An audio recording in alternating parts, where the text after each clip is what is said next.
अरे तुला डोळे नसले म्हणून काय झाले, माझे डोळे आहेतच की कायम मी तुझ्यासोबत आहे. चला आता माझ्या घरात मस्तपैकी जेवण करू आणि निवांत झोपू. चालतो काढ चप्पल इथं, बस इथं. आता मस्त फिरून आलोय, आता काय नाही असं मस्तपैकी पाया पसरून झोपायचं. आता काय करायचं नाही दुसरा. आला का बॉम्बला थिंडून? नुसतं खाताय बॉम्बला थिडताय, खाताय बॉम्बला थिडताय. सुनी तुझं जास्त फुललं बरं का, आणि तुझा आवाज लई वाढलाय. मला शहाणपणा शिकवायचं नाही. मी काय करायलो काय नाही, गप्प पडायचं उगा घरात. बॉम्बला थिडताय ते हिंडताय आणि मलाच उलट बोलताय होय. अशी बुक्की घातली का नाही, गावात तोंड दाखवायच्या लायकीचं राहणार नाही तुम्ही. मला मारतीस वय तू?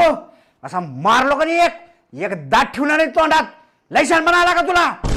हा आलाय शानपणा, काय करणार आहे? ए शांत बसा दोघं पण. ए इकडे आहे तू. अरे मित्रा, तुझी बायको निवड येडी आहे की. अरे काय